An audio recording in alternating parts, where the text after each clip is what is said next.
Vamos dar início ao nosso encontro de estudo na tarde de hoje. Vou fazer uma leitura, como de costume, do livro Minutos de Sabedoria, para nós intensificarmos a nossa harmonização, inclusive com o plano espiritual que está nesse momento interligado conosco.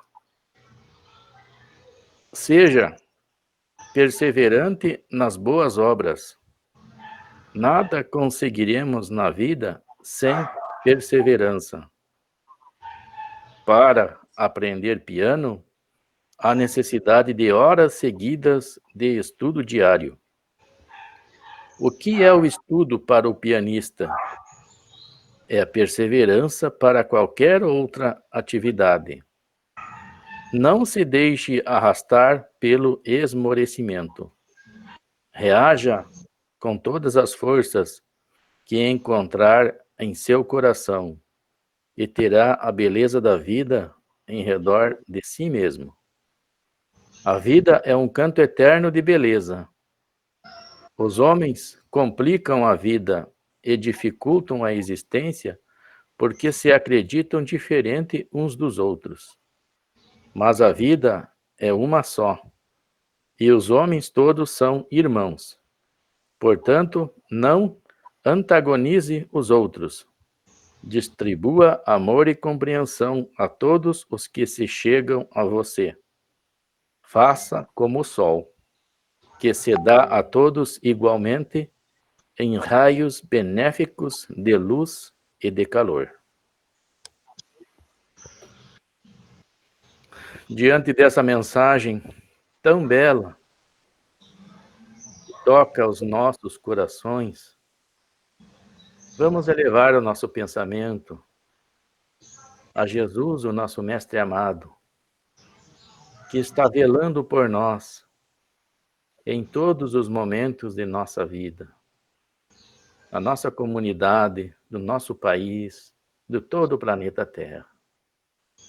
E que possamos, nesses momentos de estudo, de análise, dessas palavras lindas, desses ensinamentos profundos, crescer um pouco mais em espírito, em virtudes, para podermos nos despojar do homem velho, viciado, que nós alimentamos certas imperfeições por muito tempo.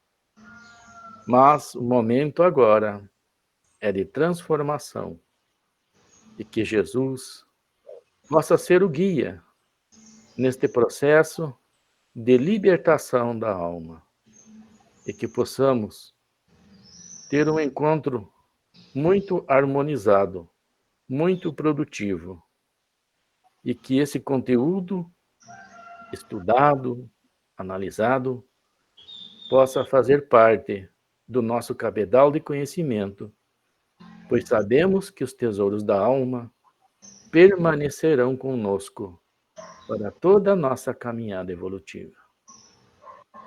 Com esse pensamento e com essas rogativas, desejando a todos os irmãos que possam aurir, que possam receber em seus corações, em suas vidas, em suas casas, a energia de amor do Mestre amado Jesus. Damos por aberto o nosso encontro de estudo na tarde de hoje. Que assim seja.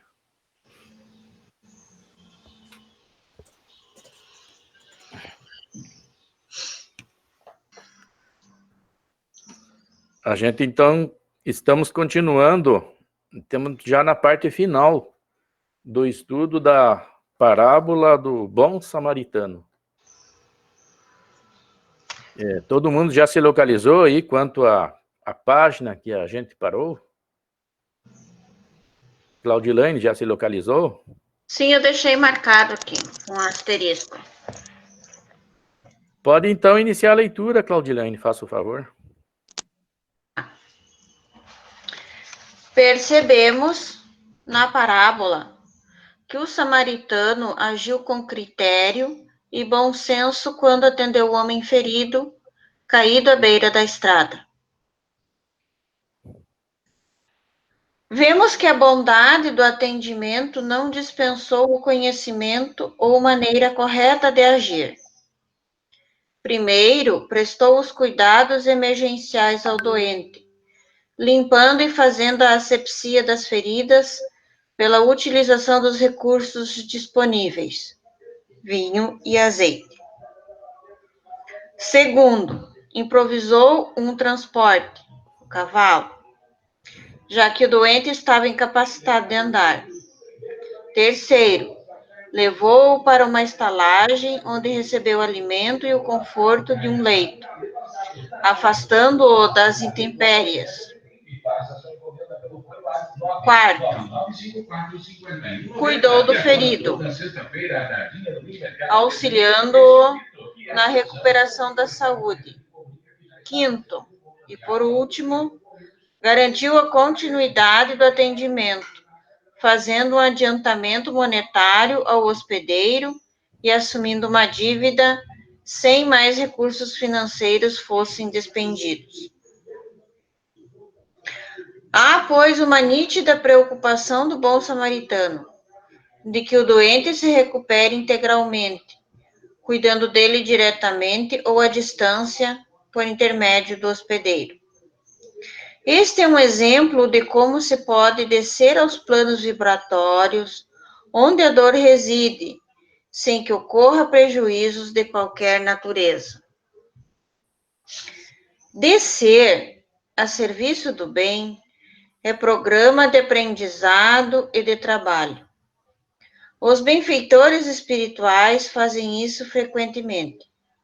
Saem de suas esferas superiores e descem a Jericó dos nossos corações, ainda presos aos interesses transitórios do mundo.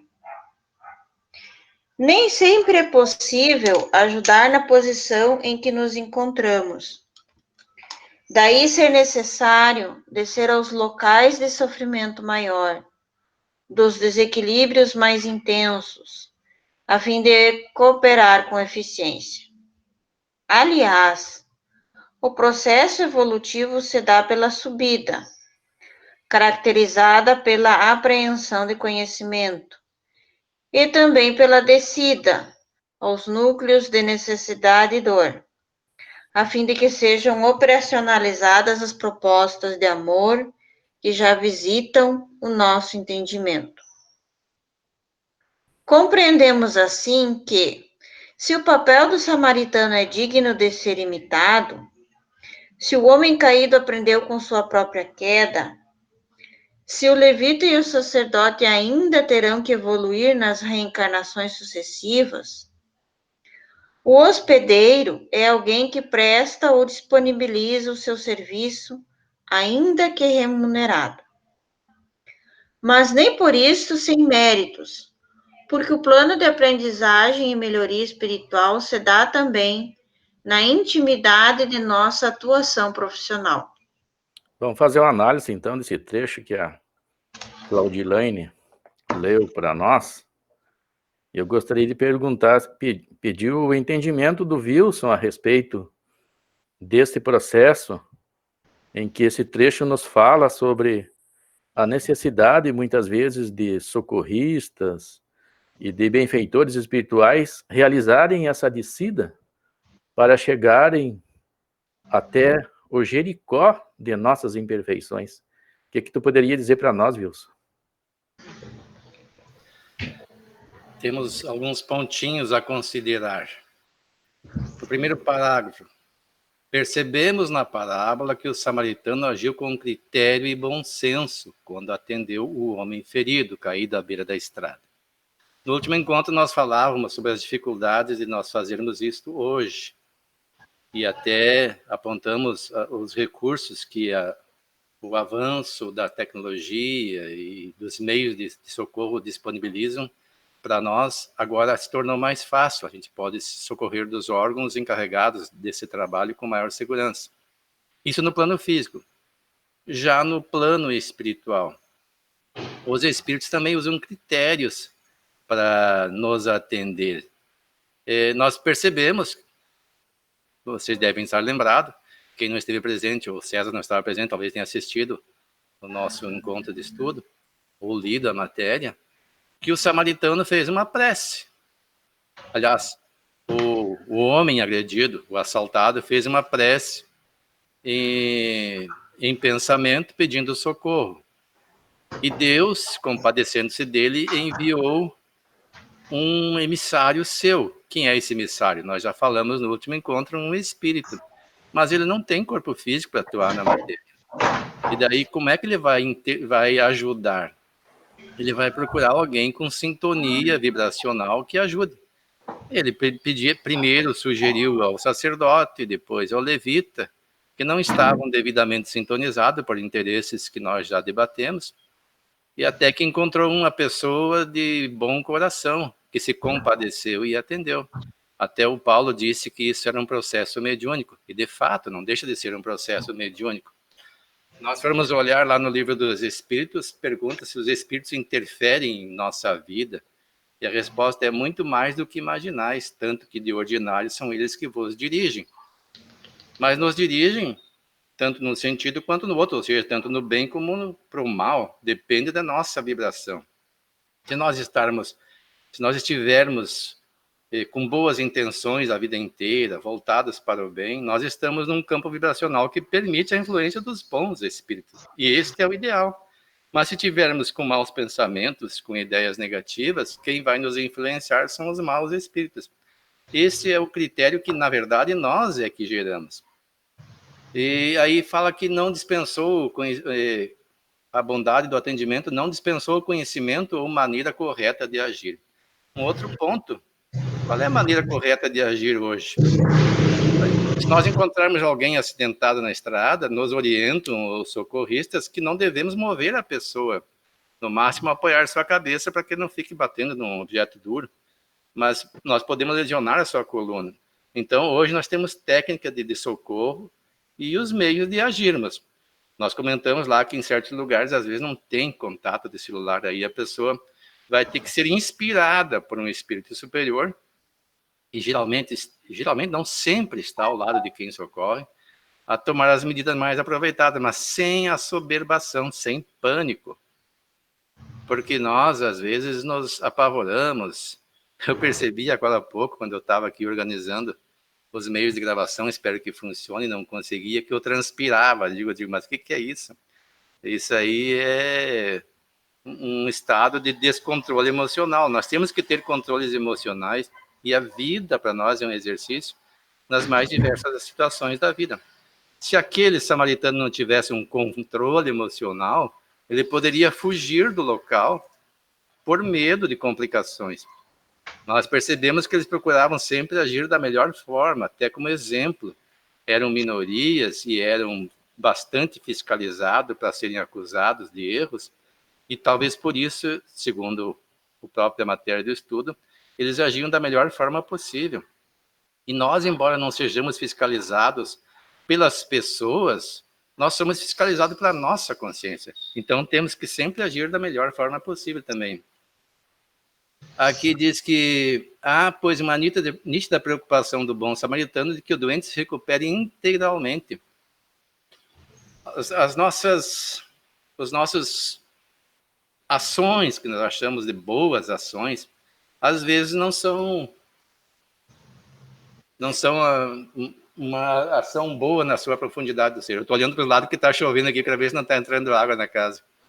E eu me recordo que há poucos dias eu saía de um mercado aqui de Santo Ângelo e encontrei uma família pedindo ajuda.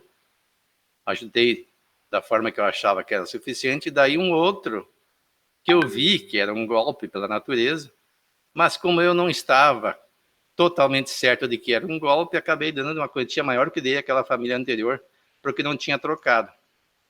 E depois comecei a analisar se isso é o ideal. Às vezes a gente socorre materialmente para se livrar daquela pressão psicológica de alguém que nos pede ajuda. E esse samaritano não fez isso.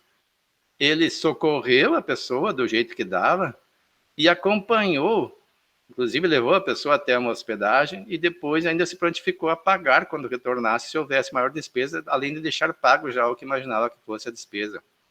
Hoje, na nossa realidade, nós encontrarmos alguém, como é que a gente poderia fazer? Como eu disse, pedir socorro ao SAMU, aos bombeiros, à polícia, sei lá, a quem for mais adequado para a situação. E hoje temos os hospitais, né? Temos o SUS, que atende as pessoas, então a gente não tem que desembolsar recurso para socorrer.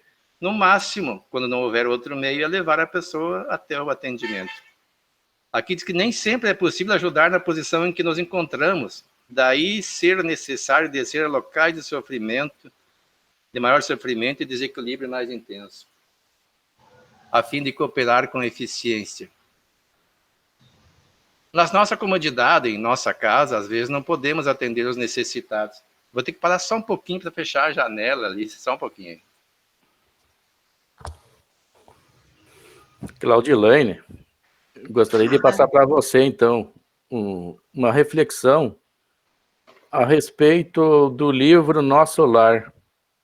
Existe equipes de salvamento lá, conforme relata o livro, que descem às regiões umbralinas para realizar essa tarefa. E por incrível que pareça, o nome deles são samaritanos, são chamados de samaritanos. Então, existe alguma associação dessa atividade, desses espíritos, com esta parábola?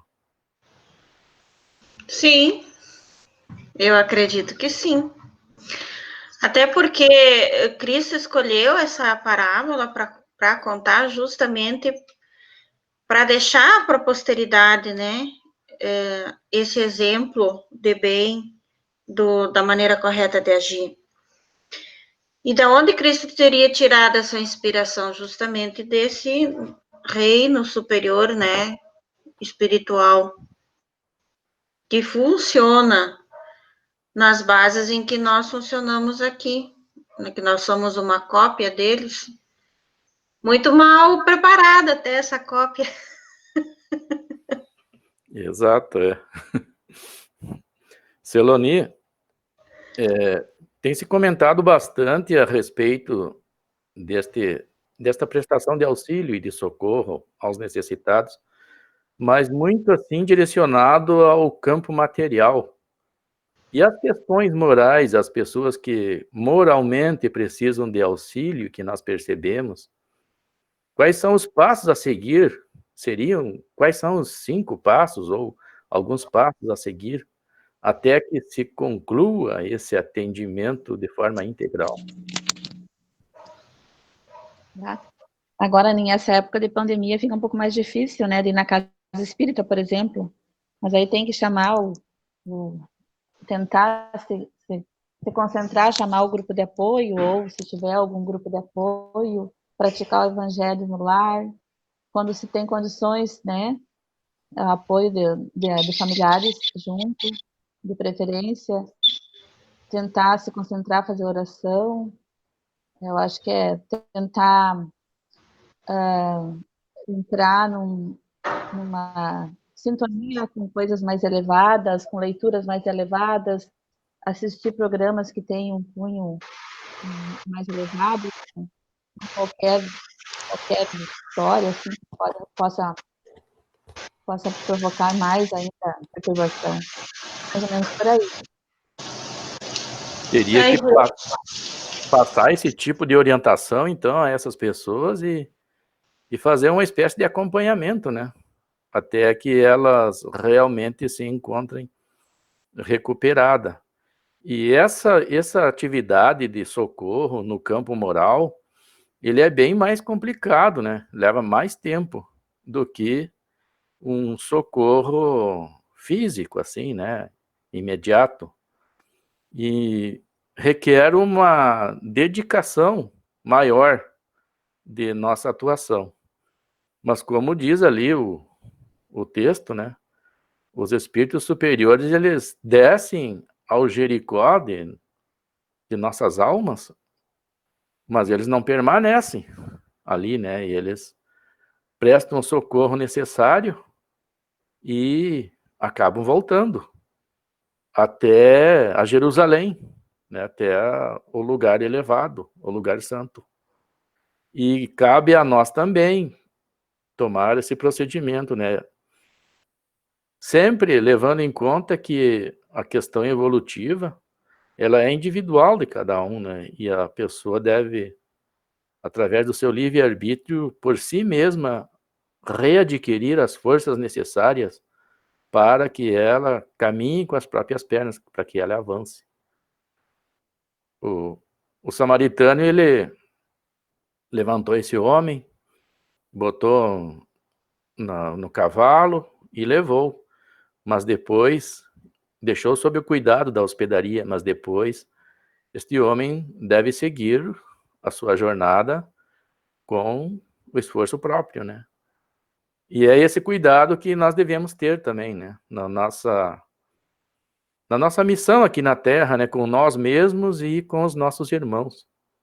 Pois Jesus, ele deu aquela orientação, né? Amar ao próximo como a si mesmo.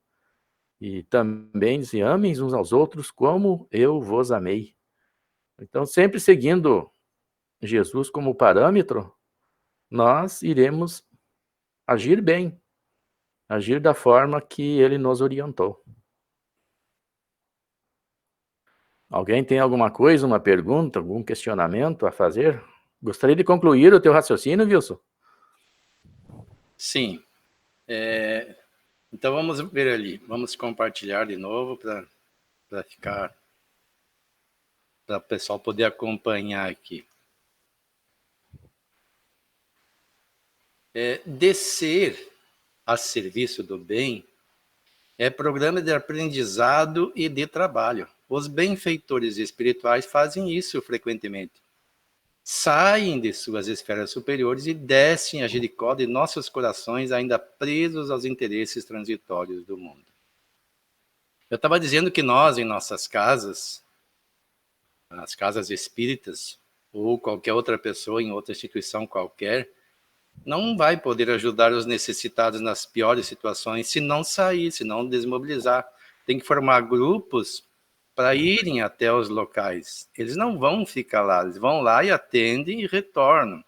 Inclusive no ambiente espírita organizado, quando há um atendimento de alguém em estado de obsessão grave, e mesmo nos comuns, a orientação é que se faça uma oração antes de sair com o grupo, pedindo proteção.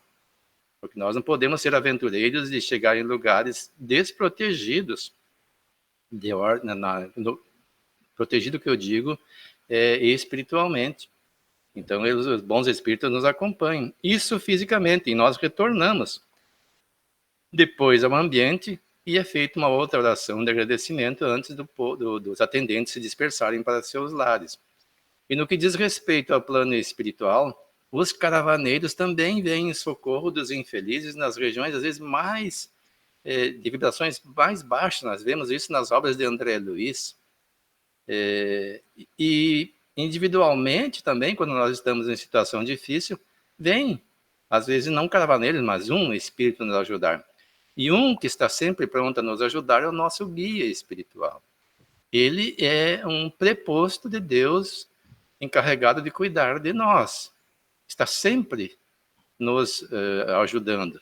No catolicismo chamam de anjo da guarda. Nós chamamos de espíritos protetores. Mas aqui diz que nem sempre é possível ajudar na posição em que nos encontramos. Daí ser necessário descer aos locais de maior sofrimento, de sofrimento maior, dos desequilíbrios mais internos, a fim de cooperar com eficiência. Aliás, o processo evolutivo se dá pela subida, caracterizada pela apreensão de conhecimento e também pela descida aos núcleos de necessidade e de dor, a fim de que sejam operacionalizadas as propostas de amor que já visitam o nosso entendimento. Porque não adianta nós ficarmos só na teoria, nós precisamos praticar a caridade material e a caridade espiritual. A caridade moral, acima de tudo, através do exemplo. Então, aqui diz assim, compreendemos assim que se o papel do samaritano é digno de ser imitado, compreendemos assim que se o papel do samaritano é digno de ser imitado, Se o homem caído aprendeu com sua própria queda, se o levita e o sacerdote ainda terão que evoluir nas reencarnações sucessivas, o hospedeiro é alguém que presta ou disponibiliza o seu serviço, ainda que remunerado. Nós, eu e a Irene, temos uma filha que tem não é uma ONG, eu não me lembro, é o Projeto Pata, que atende animais em estados de sofrimento na rua, abandonados, já socorreram vários. E o projeto delas, são meninos, digo delas, porque são só mulheres que integram, funciona com recursos que obtém da doação pública, da venda de roupas, calçados, etc., em brechó, para socorrer os animais. Mas como é que elas socorrem? Elas pegam os bichinhos na rua, em péssimo estado, alguns já próximo da morte, e levam até algumas veterinárias que aceitam e cobram um preço menor, mas cobram. Então, mesmo cobrando, estão prestando um serviço, porque aceitam fazer isso. E nós, quando socorremos alguém, uma pessoa, também levamos aos médicos, e os médicos cobram, ou recebem do SUS, quando é pelo SUS, ou pelo SAMU, ou nos convênios, nas clínicas particulares, mas recebem, porque eles se esforçaram para se preparar para isso e vivem disso, então merecem receber, estão no seu horário de trabalho, e às vezes até fora do horário trabalhando. Mas então não vamos menosprezar as pessoas porque elas cobram, mas é indispensável o atendimento delas. Nesse caso aqui, o hospedeiro fez um papel assim semelhante. Não tivesse o hospedeiro a sua estalagem, onde seria hospedado aquele homem? Como ele seria tratado? Na rua? Seria muito mais difícil o tratamento. Ele se encarregou da tarefa. Então, diz assim, é alguém que presta ou disponibiliza o seu serviço, ainda que remunerado. Então, existe toda uma logística, todo um trabalho de equipe no socorro aos necessitados. A humanidade, ninguém na humanidade pode viver de forma isolada. Nós sempre dependemos de forma direta ou indireta do trabalho dos outros. Quando nós usamos um carro, nós não imaginamos a equipe de pessoas que trabalharam desde o projetista até os mineradores, passando pelas fundições, montadoras, distribuição, revenda, etc., até que esse veículo chegasse a nós. E hoje nós temos as ambulâncias, temos os vários recursos aí, as viaturas, que atendem às necessidades da sociedade, mas tem toda uma equipe. Então, no plano espiritual, os espíritos que nos socorrem também agem em equipe. Eles nos sugerem agir e nos acompanham nessas tarefas. Então, é interessante que nós entendamos como é que funciona esse procedimento. Não existe milagre no universo. Existem leis estatuídas por Deus e que regem os acontecimentos e que regem o funcionamento de tudo que ele criou, seja físico, seja espiritual, enfim. Esse argumento é só para que a gente entenda o alcance, embora acanhado no meu entendimento, para entendermos um pouco mais da profundidade dessa parábola. Terezinha Isolan, você entende essa parte em que essas atividades remuneradas, elas também se encaixam nesse processo de prática de caridade? No caso da educação, que você trabalhou muitos anos na educação, o que você tem a dizer a respeito? Realmente, pessoal, o trabalho, principalmente da educação, que eu fiz parte em 30 anos, né? O nosso trabalho era pago, mas a nossa, digamos assim, a nossa vontade, a nossa assistência ia muito além de ensinar, porque a gente fazia com amor e procurava sempre deixar o aluno, no caso, o melhor possível. Muitas vezes a gente costumava dizer, a gente era professor, era mãe, era enfermeiro, porque às vezes a criança vinha para a escola, né? Nem viu a mãe antes de sair, porque a mãe saiu mais cedo para trabalhar, às vezes vinha doente, às vezes não estava bem emocionalmente, a gente atendia. Então, a questão da caridade, ela pode ser encarada. Eu acredito que a gente, além de estar recebendo, também estava prestando alguma prática, né, da caridade. Realmente, toda atividade que tem trato com o público, né? Ou toda atividade que é útil para alguém, né? Quando ela é feita com carinho, com amor, com dedicação, a pessoa vai além da questão profissional, da questão remuneratória, ela tá aproveitando aquela oportunidade também para realizar a caridade, para fazer a caridade.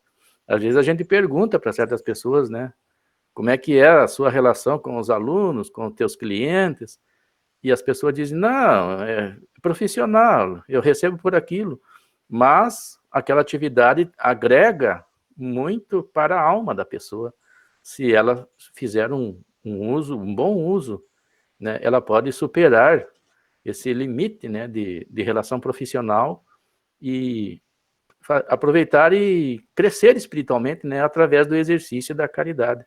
Assim como aquele hospedeiro também participou da atividade da caridade. Nós realizamos algumas doações, às vezes, para a Casa Espírita, né, e eu sempre tenho um amigo nosso que tem um mercado aqui, eu chamo ele e digo para ele, tu quer participar também desse processo? Poderia baixar o preço, fazer preço de custo, e ele concorda comigo, ele baixa o preço, ele faz preço de custo. Então, ele também participa, né, da caridade para aquelas pessoas. Dona Antoninha, gostaria de que a senhora participasse também. Na questão do atendimento mediúnico, é necessário, muitas vezes, o médium baixar o seu padrão vibracional, né? É realizado por espíritos responsáveis, né?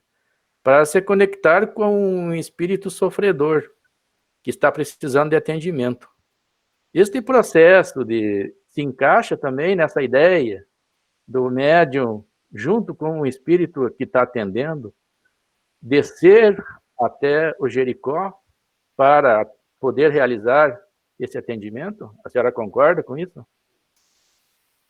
Eu sim, graças a Deus, eu concordo, e até por os anos que eu trabalhei mediunicamente, a gente trabalha com amor e com interesse de ver o bem daquela pessoa. Então, o mentor amigo que me assiste quando eu preciso, ele já me traz, porque eu tenho aquele misericórdia, eu tenho aquele dó daquela pessoa, né?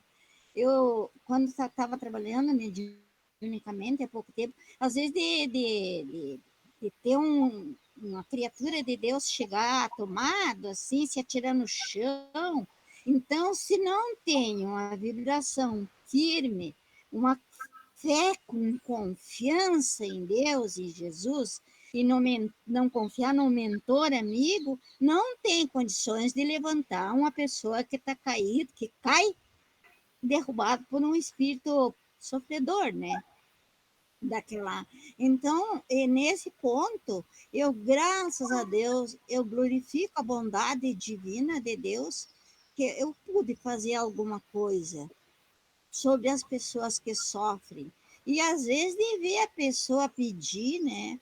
Eu queria Dona Antoninha porque eu estava com uma dor na perna e ela trabalhou para mim, a dor na perna saiu. E agora eu queria tomar um passe com ela. Isso aconteceu comigo, graças a Deus eu não é exaltação. E daí a gente fica feliz quando a pessoa tem fé no mentor amigo e recebeu aquela cura, aquela melhora, né?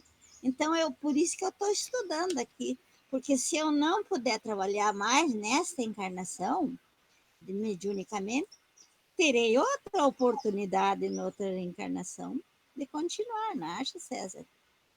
Exato, é. Até a gente aprende, né, no livro dos médiuns que a mediunidade, ela é um atributo do espírito.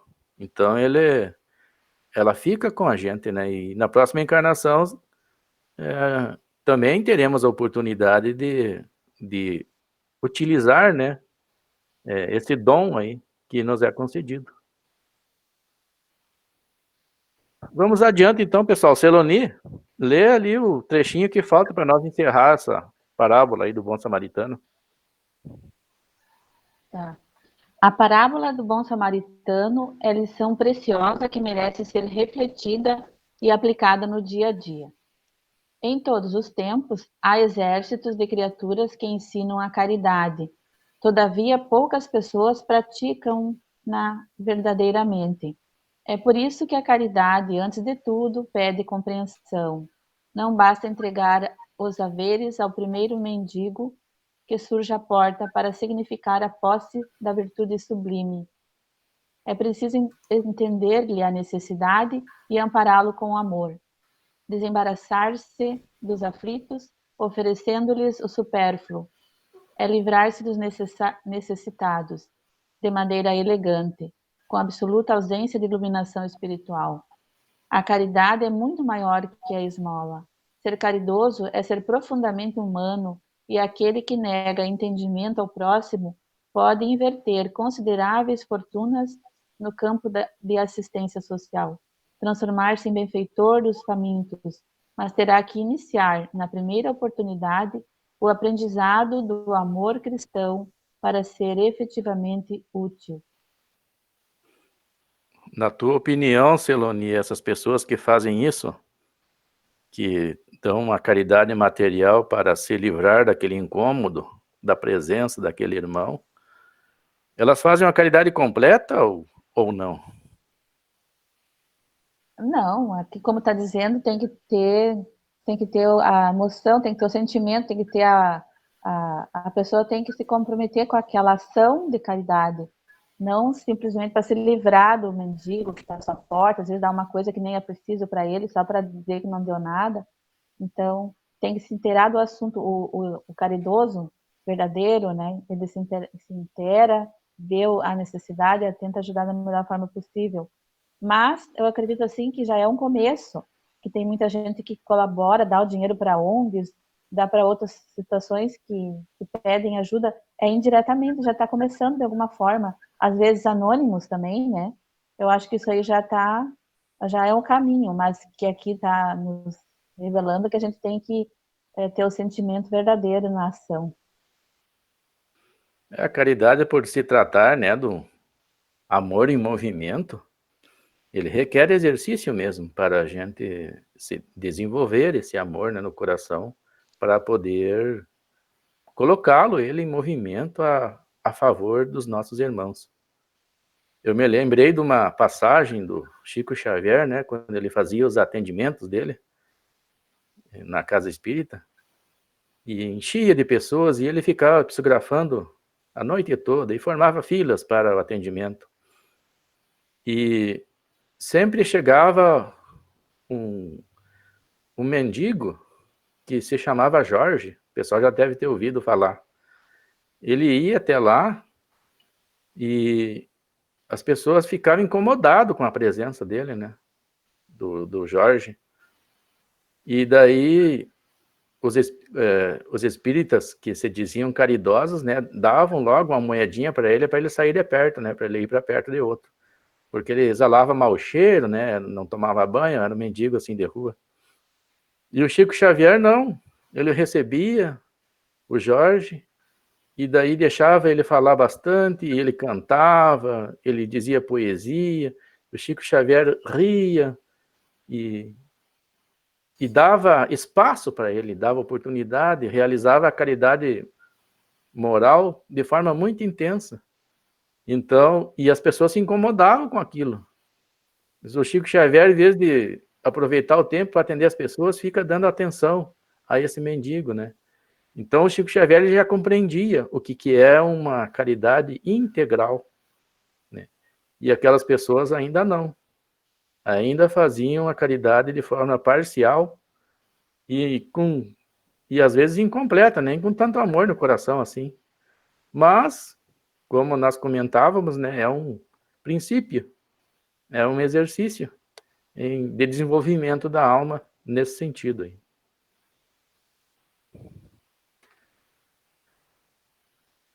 Vamos adiante então, pessoal. Agora vamos para a próxima parábola do roteiro 3, a rede. Gostaria de pedir para o Wilson realizar a leitura dessa parábola. Hein?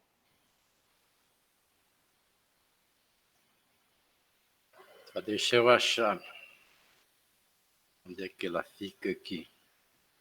Cancelar. Vamos. Uma janela.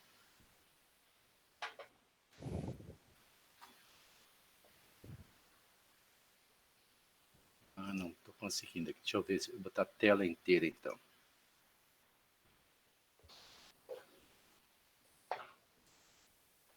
Vamos passar então para a nova parte. Vamos pular orientações ao monitor.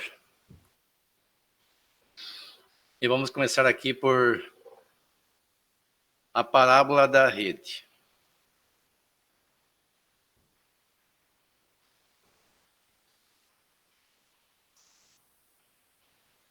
Estou tentando compartilhar aqui, vamos ver se consigo agora. Está aqui. Compartilhar. Tá. A parábola da rede. A parábola da rede nos fala do momento de mudanças que a humanidade terrestre deverá passar, decorrentes da lei de progresso. Ocorrerá então uma significativa transformação moral. É o fim do mundo velho, com suas confusões, suas discórdias,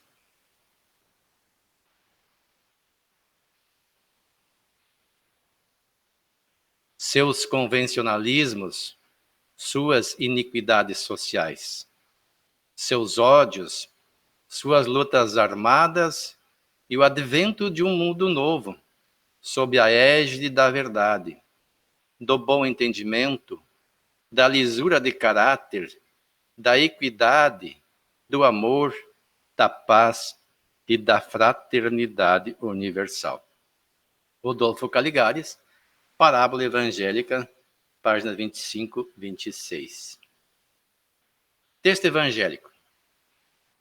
Igualmente, o reino dos céus é semelhante a uma rede lançada ao mar e que apanha toda a qualidade de peixes. E estando cheia, a puxam para a praia e, assentando-se, apanham para os cestos bons, os ruins. Aliás, apanham para os cestos bons. Os ruins, porém, lançam fora. Assim será na consumação dos séculos. Virão os anjos e separarão os maus dentre os justos e lançá-los-ão na fornalha do fogo. Ali haverá pranto e ranger de dentes. Mateus, capítulo 13, versículo 47 a 50.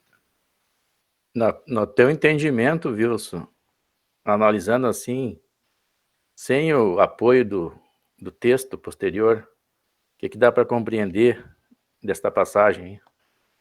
O problema é que eu já li o texto posterior. Eu estava lendo antes. Vamos ver aqui, então, tópico por tópico.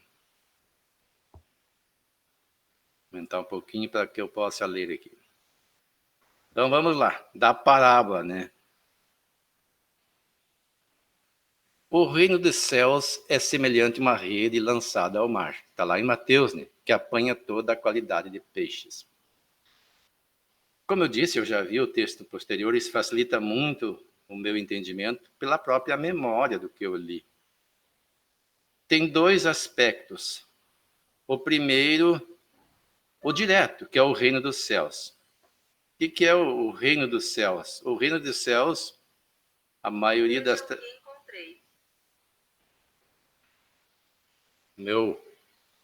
Meu Google está se metendo aqui.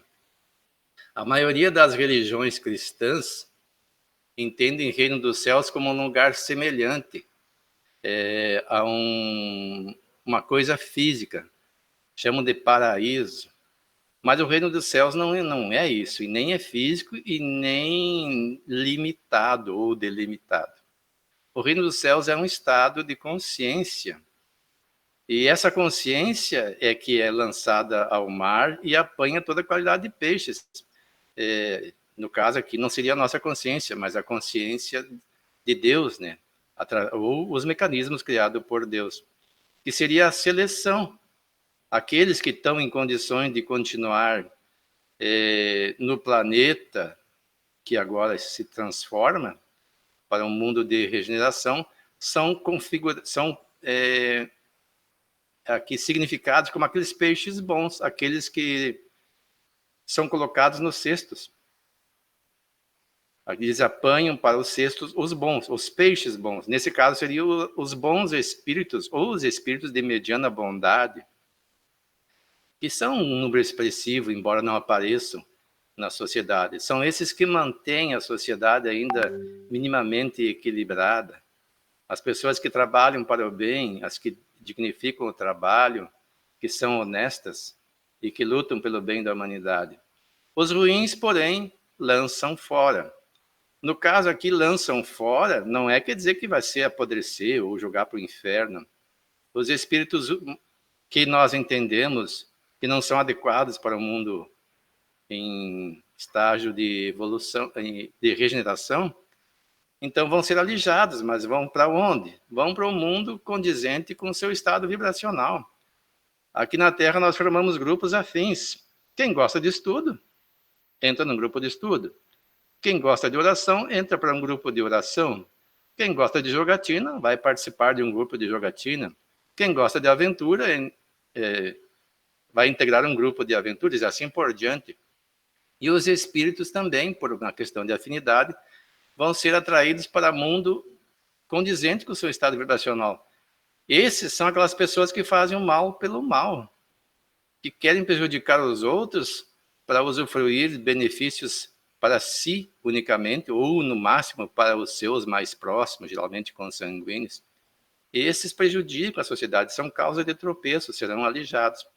E no que diz respeito à questão individual, nós temos uma consciência que seria essa rede. Nós estamos num meio em que nós apanhamos tudo o que vem para nós aí de bom e de ruim, nós nos damos conta. Nós temos que ser capazes de selecionar o que é bom e ruim e pegar o melhor e alijar da nossa mente aquilo que é ruim. E daí diz assim, e lançar alusão na fornalha do fogo, ali haverá pranto e ranger de dentes. Jesus utilizava nas suas parábolas imagens que as pessoas entendiam. A fornalha do fogo, agora muita gente diz que seria o inferno. Ora, se Deus é bondade e amor, não podia condenar um filho a uma pena eterna por um erro que cometeu numa vida física, ou nós chamamos de uma encarnação. Então ele teria toda uma eternidade de sofrimento sem capacidade de se regenerar, sem se reabilitar. Os países minimamente evoluídos nas questões legais já não admitem mais a pena de morte. Prendem as pessoas, por mais grave que seja o crime, por um certo tempo, dando-lhes a oportunidade de refletir e retornar à sociedade. Sabemos que essas leis ainda são bastante falhas, mas não temos melhor no momento. Mas Deus, em sua sabedoria, não faria pior do que isso. Ele conhece o íntimo de cada um, então ele lança, claro, nessa fornalha de fogo, que seria de sofrimento, de resgate, de expiação, dando, ao mesmo tempo, oportunidade de reparação. E o pranto e ranger de dentes, porque as pessoas se lamentam, nós até hoje nos lamentamos, há quanto tempo estamos nos lamentando? E o ranger de dentes tinha a ver com o frio, porque lá onde Jesus estava, à noite fazia frio. Então a pessoa que estivesse fora da casa ou da casa do pai ia sentir frio, e os dentes rangeriam de frio. como as pessoas em extrema condição de baixa temperatura. Muito bem. Então, gostaria de perguntar para a Celoni. A primeira frase ali, ela fala assim: igualmente, o reino dos céus é semelhante a uma rede lançada ao mar e que apanha toda a qualidade de peixes. O que seria esse mar, Celoni? O que seria essas qualidades de peixes? Então, à primeira vista, sim, o mar é o universo, é o mundo, as várias moradas de meu pai. E os peixes seriam os espíritos diversos, as almas, né? À primeira vista, sim, analisando a leitura, ainda não li todo o resto. Acredito que seria isso aí. Exatamente. Os estudos anteriores, né, nos remetem a este entendimento.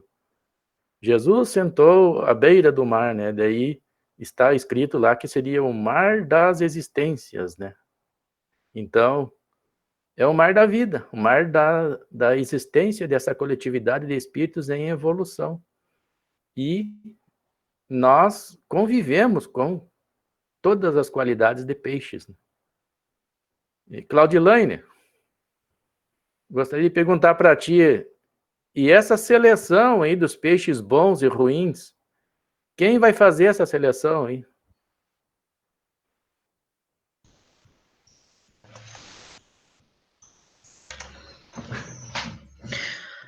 Olha, eu penso que é o próprio ser humano, porque o peixe é o nosso alimento.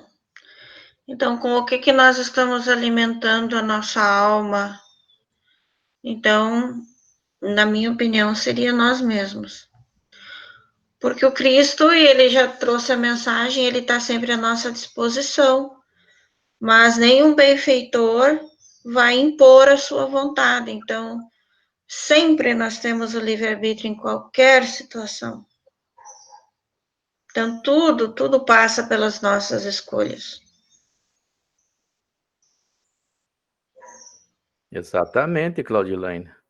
Muitas vezes você tem uma ideia materialista, né, do juízo, de um juiz fazendo um julgamento, selecionando os bons e excluindo os ruins, né?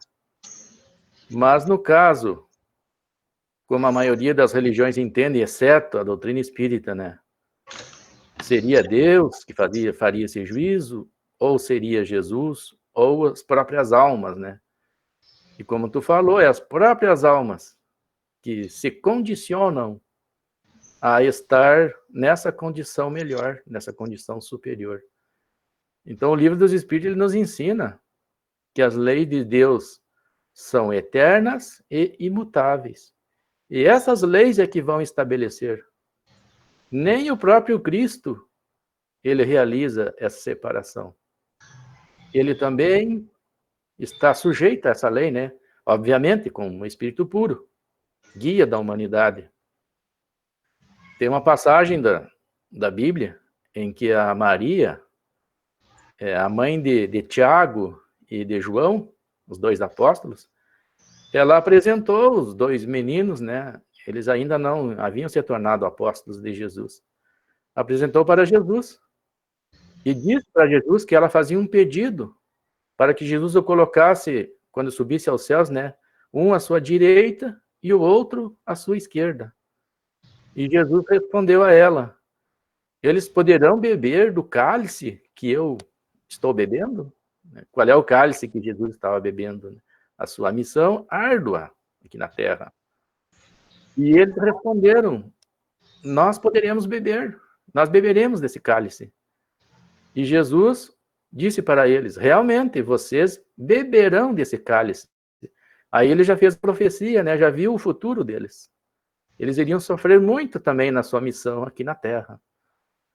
Mas, daí Jesus continuou a conversa, mas não cabe a mim colocar um à direita e o outro à esquerda, e sim ao Pai que está no céu.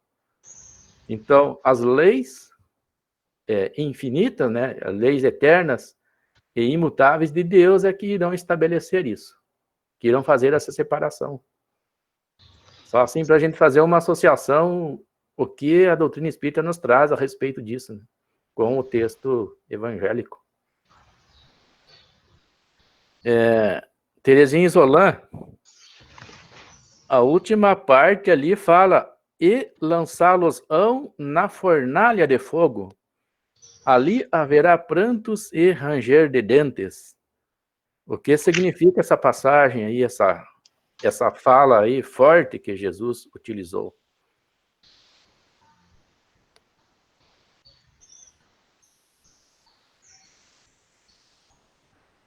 Deu uma cortada, não entendi muito bem, César.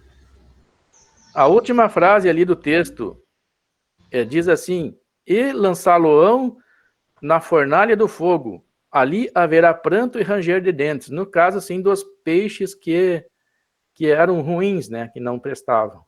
O que Jesus quis dizer com essa passagem?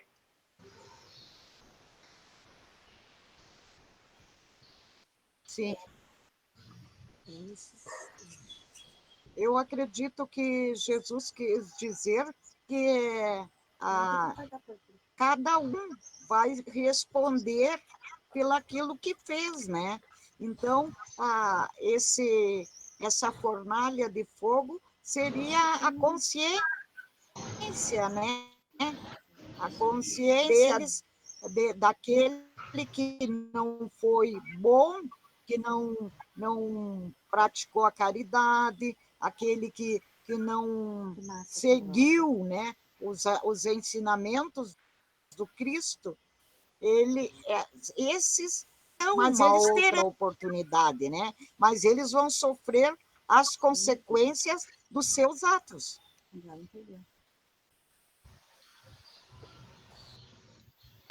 Exatamente, Terezinha Isolã. É este o processo. Processo de expiação, né? Em que essas almas serão submetidas. E esse processo aí não se refere somente nesse período de juízo final de tempo, né? Final de era, porque muitas pessoas já estão sendo submetidas a esse processo expiatório, né? As suas consciências já estão cobrando aos equívocos realizados no passado. E como muitas pessoas permanecem endurecidas no mal, é necessário, então, esse símbolo de purificação que no povo judeu era utilizado como fogo. Fogo era um símbolo do elemento purificador. Por isso que é utilizado em várias passagens, né, dos ensinamentos de Jesus e também no Velho Testamento. Haverá pranto e ranger de dentes, né? Simboliza o sofrimento para que essas almas voltem a trilhar o caminho do bem, né? Voltem a se aproximar de Deus, o nosso Pai. Alguma pergunta, alguma dúvida a respeito, pessoal?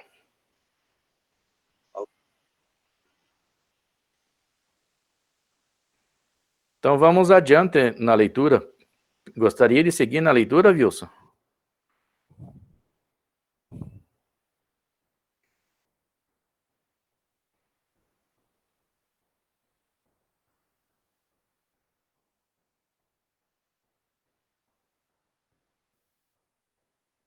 Tá fechado teu microfone, Wilson?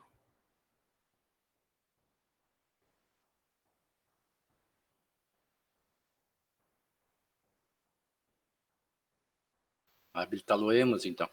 Então, vamos lá. Aqui, né, a parábola da rede nos fala do momento de transformação que a humanidade terrestre deverá passar. Significa o fim deste ciclo evolutivo da humanidade terrena, com o desaparecimento de todos os seus usos, costumes e instituições contrárias à moral e à justiça. A humanidade tem realizado até o presente incontáveis progressos. Os homens, com sua inteligência, chegaram a resultados que jamais haviam alcançado, sob o ponto de vista das ciências, das artes e do bem-estar material. resta-lhe ainda um imenso progresso a realizar. O de fazerem que entre si reinem a caridade, a fraternidade, a solidariedade, que lhes assegurem o bem-estar moral. Não poderiam consegui-lo nem com suas crenças, nem com suas instituições antiquadas. Restos de outra idade, boas para certa época, suficientes para um estado transitório, mas que, havendo dado tudo o que comportavam, seriam hoje um entrave. Já não é somente de desenvolver a inteligência ou de que os homens necessitam, mas de elevar os sentimentos. E para isso faz-se preciso destruir tudo o que superexcite neles o egoísmo e o orgulho.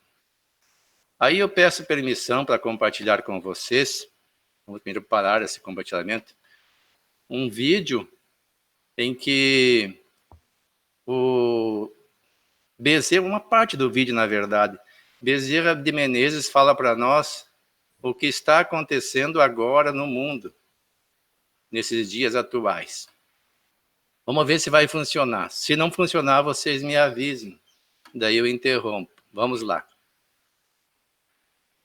Países tecnologicamente equipados, moralmente perdidos no ateísmo, nas suas famanazes correntes de poder, apaixonados pela transitoriedade do seu tempo, encontraram na microbiologia vírus destrutivos para uma futura guerra biológica.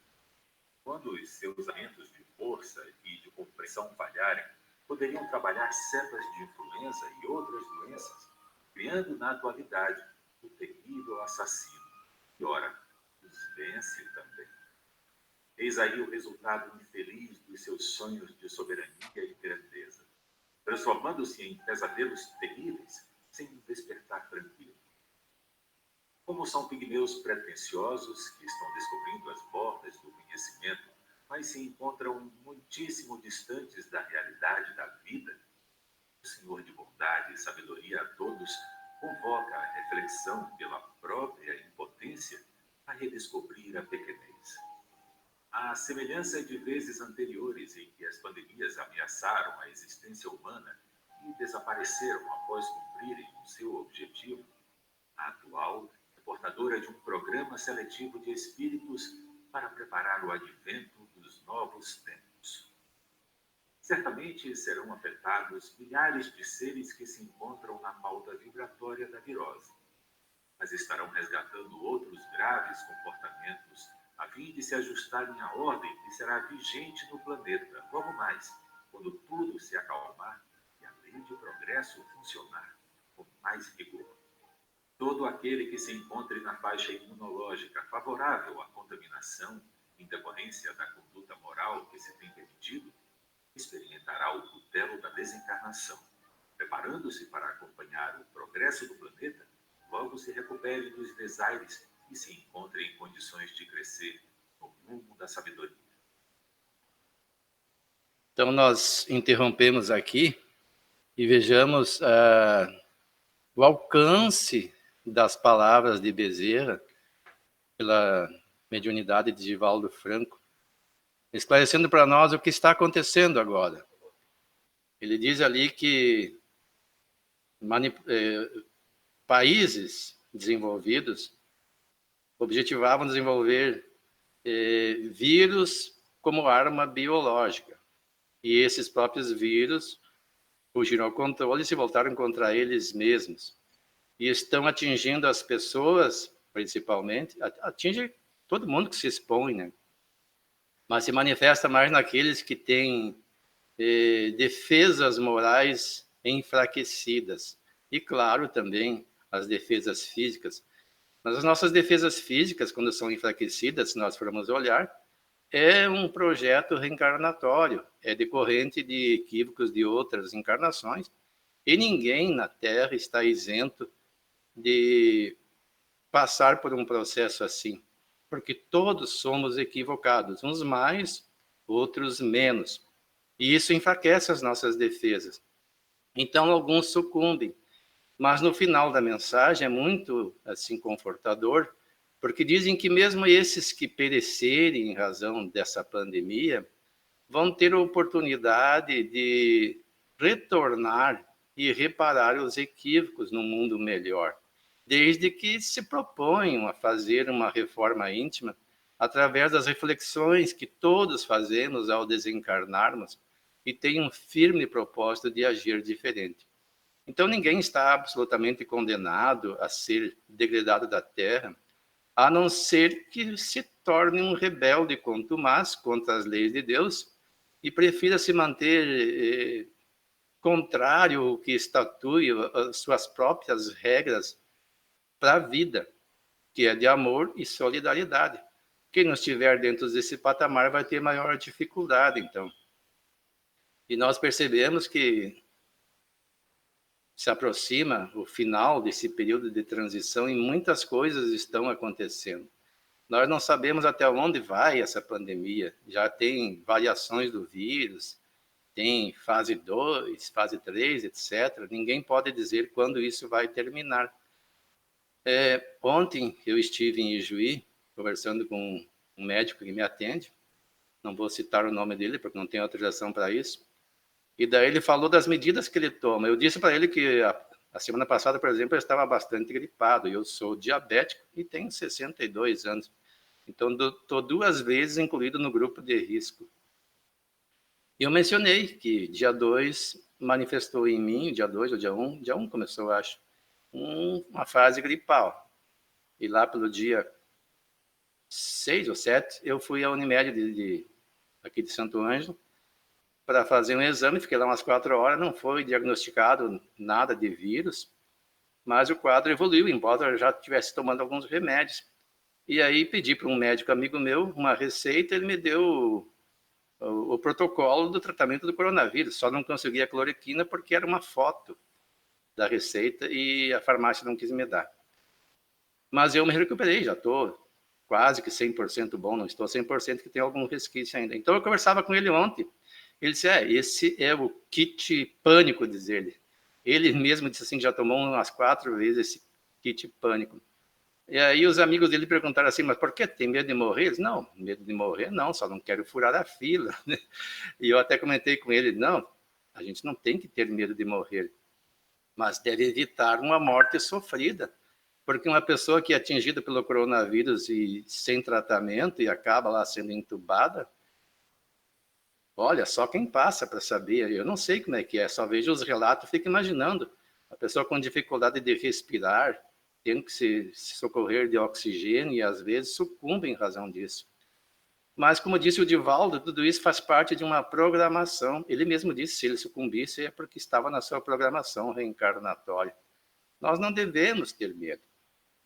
Nós devemos sim aproveitar o tempo que nos resta e fazermos todas as correções possíveis no nosso comportamento para nos adequarmos às leis de Deus e aliviarmos um pouco a carga que a nossa consciência faz sobre nós. Porque a nossa consciência ela é embasada naquilo que aprendemos do que é certo e errado. E quando nos equivocamos, nós fazemos alguma coisa errada, a consciência acusa. E isso nos coloca numa situação em que enfraquece nossas defesas morais e, consequentemente, as defesas físicas. O Divaldo, numa palestra de março, na palestra não, foi num congresso de março do ano passado, ele falava sobre o começo da pandemia, que disseram que ele tinha que ficar recluso, e ele falou que ele não podia deixar de fazer a caridade, não ia ficar fechado. Ele estava no congresso, naquele momento não existiam as regras de máscara, tanto que ninguém ali estava usando máscara ainda. E ele, enquanto falava, a gente percebe que, devido à idade dele, ele tem uma secreção que faz com que ele pigarreie, às vezes até tussa. E ele falou que daí falavam para ele assim, se tivesse alguma secreção, que seria coisa do vírus, ele disse, não, secreção eu tenho, diz ele. Isso é consequência de um suicídio em encarnação anterior. Então, nessa encarnação, nós trazemos uma série de consequências de atos felizes ou infelizes de outras encarnações. E cada um pode fazer a sua avaliação e ver como é que está nesse panorama evolutivo e cuidar para se adequar a um mundo novo em que, em tese, ficarão apenas aqueles mais preparados ou mais de acordo com uma nova terra, uma terra de regeneração. Muito bem. Então, eu gostaria de pedir para a Celoni seguir na leitura para nós. Interpretação do texto evangélico, item 2. Interpretação do texto evangélico. Igualmente, o reino dos céus é semelhante a uma rede lançada ao mar e que apanha toda a qualidade de peixes. Mateus 13:47. A expressão reino dos céus, muito usada por Jesus em suas lições, tem dois sentidos, o sentido objetivo e o sentido subjetivo. Quando usada objetivamente, designa o mundo exterior, isto é, o universo, do qual a Terra faz parte e onde habitamos. Reserva-se, então, a denominação Reino dos Céus para os lugares felizes do universo, que são os mundos regenerados, os felizes e os divinos. Tomada no sentido subjetivo, a expressão Reino dos Céus designa a tranquilidade da consciência, a paz interior, a felicidade íntima, a suavidade no coração, a calma interna, a fé viva em Deus, tudo isso originado na perfeita compreensão das leis divinas e de completa submissão à vontade do Senhor. O religioso tradicional costuma ver céus como um lugar específico a ser conquistado após a morte, de acordo com a sua conduta moral durante a existência física. Para nós espíritas, abre-se uma nova concepção. O reino dos céus é um estado de alma, reflexo da soma de caracteres positivos que já temos e operacionalizamos na existência. Vamos fazer uma análise, Celoni. Na parábola, o reino... Celoni, vamos fazer uma análise desse Sim. trecho que tu leu aqui para nós compreender a parte também que a gente já estudou, para a gente relembrar o que significa reino dos céus, o reino de Deus. Qual é a diferença, Celoni, de reino de céus e reino de Deus? Eu acho que o reino dos céus é onde tem lugares felizes, como disse o texto, lugares felizes, mundos regenerados, os felizes e os divinos. E o reino de Deus são todos, e nós todos os filhos, todos somos filhos de Deus, mesmo em ainda estágio inferior de moralidade, etc. Todos somos do reino de Deus, mas o reino dos céus seria um estado de moralidade mais elevada, com expressão de felizes e divinos, né, regenerados. Existe essa relação, né? Deus é criador de tudo, né? Realmente. Mas alguns evangelhos, eles não usam a expressão reino dos céus. Eles só usam a expressão reino de Deus, né? E o outro evangelho usa a expressão reino dos céus. Então era a visão do evangelista. Mas a referência é a mesma, né? Tanto um como o outro se refere ao reino de paz, de harmonia, de amor, porque Deus é amor, né? Deus é pureza. Então, se o reino é dele, o reino tem que ter essas características. Isso na forma subjetiva, né? Como o texto falou, não na forma objetiva. Na forma objetiva, daí já se trata de uma questão, o céu material, né? Aonde está o sol, a lua, as estrelas, né? Ali, quando se fala no céu material, está usando a expressão na forma objetiva. E quando se fala céus no plural, na forma subjetiva, aí é esse reino de amor e fraternidade. E no caso, Jesus questionou, tá no Evangelho de Felipe, é um evangelho apócrifo, né? Aonde está o reino dos céus, né? Aliás, Jesus foi questionado aonde está o reino dos céus. E Jesus respondeu, está aqui, ali e acolá. Mas também não está aqui, ali e acolá, né? Então, como é que é? Está ou não está, né? Como é que nós podemos compreender? Então, Deus está presente, o seu reino de amor está presente. Mas muitas vezes o homem não consegue sintonizar com a presença de Deus. Então, quando o homem não consegue sintonizar, ele não está vivenciando esse estado da mente, que é um padrão vibracional elevado. E estando encarnado ou não, nós podemos estar nesse padrão vibracional elevado, como Jesus estava, né? Estava no nosso meio e estava vivenciando também o reino dos céus ao mesmo tempo. Alguém gostaria de fazer alguma pergunta, alguma colocação a respeito desse trecho aí?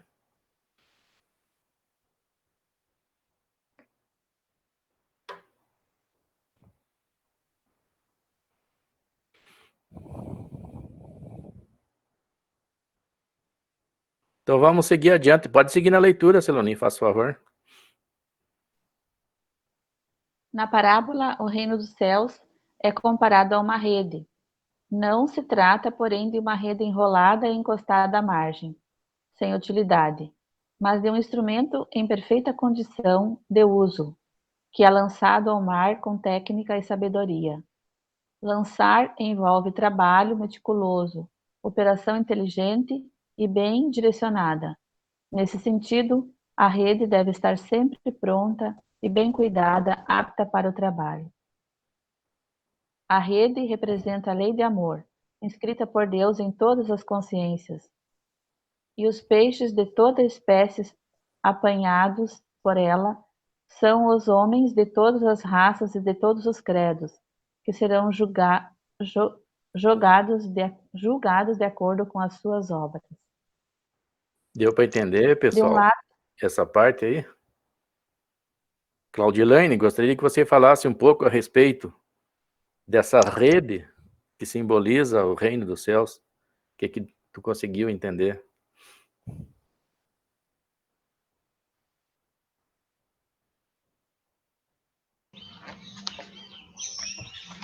Olha, eu entendo que essa rede tem a ver com todas as leis e tudo que a espiritualidade construiu. Porque existe um plano a ser seguido.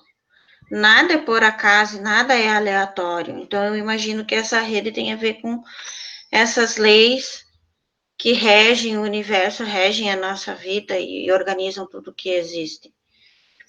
Porque nós não podemos agir, as nossas ações, elas estão inseridas dentro desse universo, dentro dessas leis. Por isso que a gente tem consequências, que toda causa tem um efeito.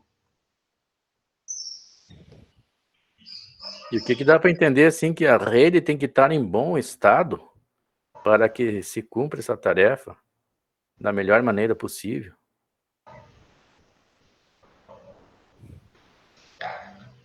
Daí eu penso que tem a ver mais com a nossa ação humana mesmo.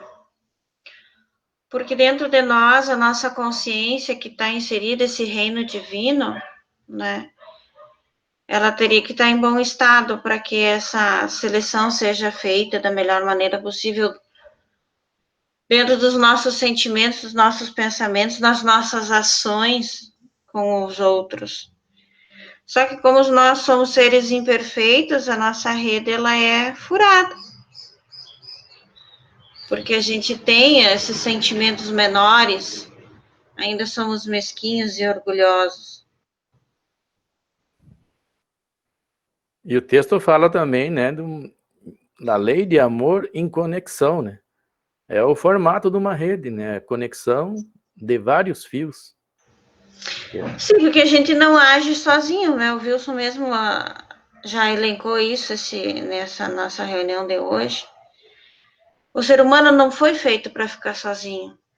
Então a gente age, a gente vive em sociedade, vive em família, estamos constantemente em conexão com os outros. Então as nossas ações, elas repercutem na vida das outras pessoas também. Assim como as ações das outras pessoas repercutem na nossa vida, né? Porque a gente se ofende ainda muito com o que os outros falam de nós ou falam para nós. Então, dentro dessas conexões, dentro dessas relações, é que a gente vai aprendendo a ser mais humano. E essas conexões, elas se estabelecem entre os homens, né? Mas também os homens com os céus. Ela pode se Sim, estabelecer. com certeza. O Chico Xavier, ele falava de uma espécie de fios psíquicos que interliga tanto os encarnados como os desencarnados, com certos padrões vibracionais, né? Ou elevados ou inferiores, dependendo daquilo que a pessoa construiu. E aí a gente começa a entender esse ensinamento de Jesus, né? Esses fios interligados, a rede dos céus com essa psicosfera que os humanos criam, né, na Terra. Em certos lugares da Terra, essa psicosfera é mais pesada, é mais carregada. O Divaldo mesmo, ele fala isso. Quando ele viaja de avião, ele percebe isso na sua visão mediúnica, né? Certas regiões do globo, aquela humanidade, ela possui um karma mais pesado, um comprometimento moral mais pesado. E a psicosfera fica aqui contaminada. Em outras regiões, não. Ela é mais rarefeita, mais purificada. E a do Brasil, por incrível que pareça, ela não é das piores, é mais rarefeita, mais purificada. Então tem algo que nós não percebemos no Brasil. Talvez seja a nossa população um pouco mais espiritualizada, né? Sofremos na questão material, mas na questão espiritual, de repente não estejamos tão atrasados como as populações do Velho Mundo. Até uma colega nossa, ela argumentou que boa parte dos espíritos que vivem no Brasil vieram da Europa, né? E eles não têm esse comprometimento? Sim, inclusive até nós poderíamos ter encarnações na Europa. Mas acontece que, chegando aqui, nós encontramos muitos espíritos que vieram da África e muitos outros que eram daqui da Terra mesmo, os indígenas. Então, houve, assim, um cruzamento de almas aqui. E aí, essa psicosfera, ela ficou um pouco mais rarefeita, um pouco mais pura. Essa miscigenação do nosso povo é muito interessante, né? E até a nossa própria cultura, como no geral, né? Porque, de uma forma generalizada, nós somos um povo mais aberto, nós aceitamos os outros que vêm para a nossa terra, nós respeitamos os costumes deles. Tanto é que na nossa terra a gente convive com, né, árabes e judeus na mesma rua.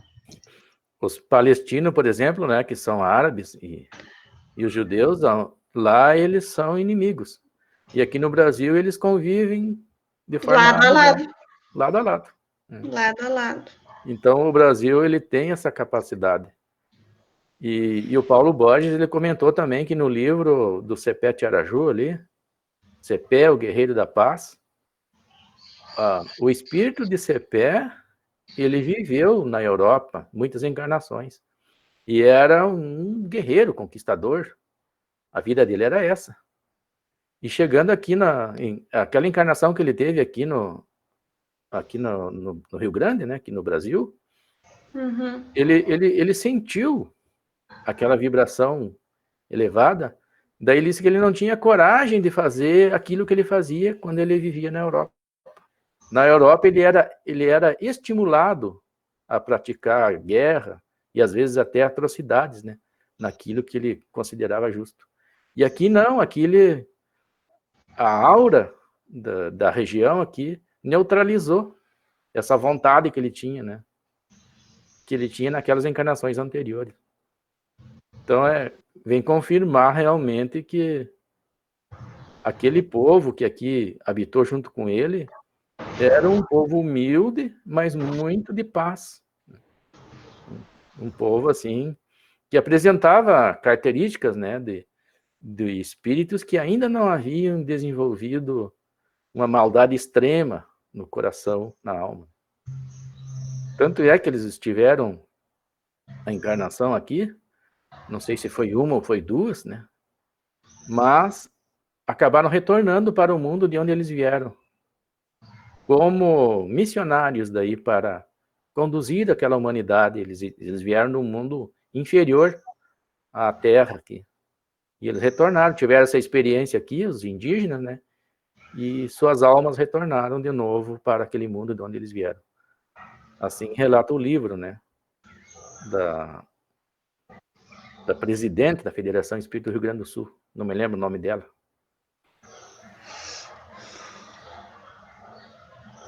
Bem, pessoal, estamos chegando no nosso horário. Alguém gostaria de fazer alguma colocação ainda sobre esta parábola da rede?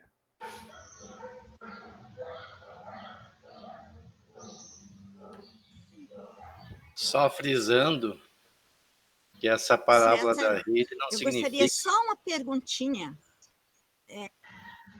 Pode fazer, dona Antoninha. É que eu observando todo muito bonito, muito bom esse ensinamento que eu estou tendo. Então, tenho gente, amigos e da família, assim, que tem uns que são evangélicos, são de outra igreja. Então, eles questionam comigo às vezes, né, sobre o espiritismo, sobre a igreja, e que quando subir daqui, cada um vai na igreja dele. A igreja só tem lá em cima. Então eu disse, olha, eu sei que ali é a casa do pai, tem muitas moradas, né? Mas eu queria perguntar, por exemplo, assim, nós estudando espiritismo, não faz esperança, fazer uma parte de lá, ele tem no plano espiritual também a esperança? E como eles dizem que tem as igrejas deles no céu, então eu disse, tipo, primeira hora que deu oportunidade, eu vou fazer essa pergunta, né? Gostaria de ver, de saber o certo, né? Para mim saber o que eu vou responder quando me falam. Que a casa do pai tem muitas moradas, né? Eles dizem na Bíblia, tá? Mas a casa do pai para nós estudar religiosamente é esperança, né? E eu vou saber se quando nós partimos daqui, esperança nesse. Dona Antoninha, no plano espiritual, existem todas as correntes religiosas que tem aqui na Terra. A Terra é o reflexo imperfeito, né, do plano espiritual. E todo que é segmento cristão existe no plano espiritual. Mas eles têm um entendimento assim um pouco diferente. Eles começam a compreender a sobrevivência da alma e outras coisas mais que aqui na Terra eles não conseguem antever isso, não conseguem perceber essa situação. E existem sim grupos afins que trabalham para a doutrina espírita lá no plano espiritual. E eles se reúnem muitas vezes. A equipe do Fé e Esperança, por exemplo, nós temos ali o irmão José, o Antônio, o seu Oswaldo, a senhora conheceu todos eles, né? Eles ainda trabalham junto, em equipe. Então, existe assim uma organização lá que eles pegam já pessoas preparadas, né, que já estão afinizadas com a doutrina espírita, para realizar certas tarefas. Mas também existem outras evangélicas, existem outras católicas, que também, do mesmo jeito, realizam a tarefa. Continuam seus estudos e vão se aprimorando, e vão evoluindo, vão compreendendo mais coisas referente a esse novo agora. Não sei se a senhora conseguiu entender.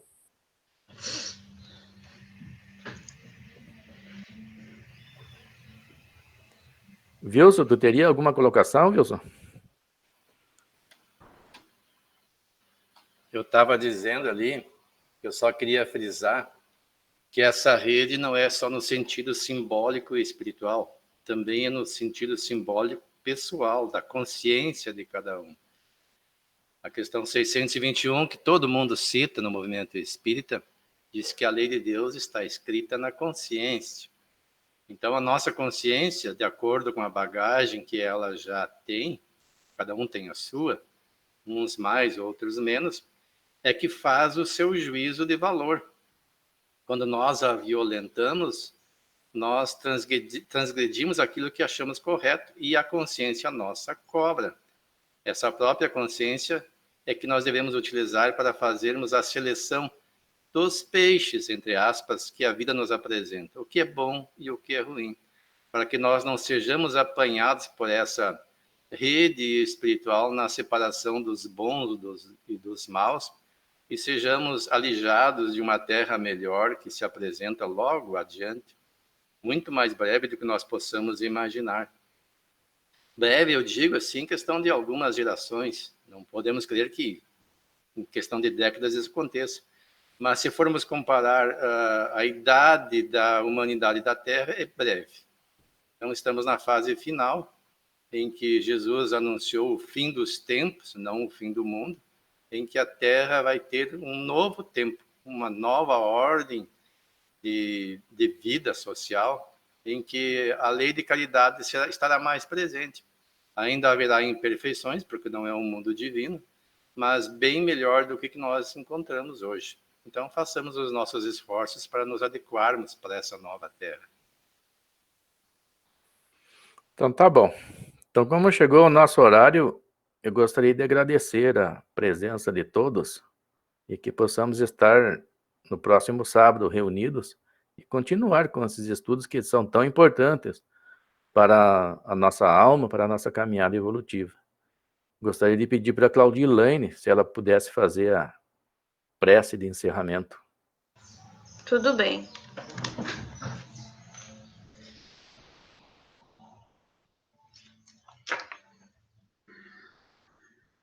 Nós agradecemos aos amigos espirituais que se fizeram presentes em nosso lar durante esse nosso horário de estudo. E solicitamos bênçãos aos nossos companheiros que não puderam estar presentes hoje. Já que o nosso texto fala sobre uma rede, nós nos conectamos agora, mentalmente e emocionalmente,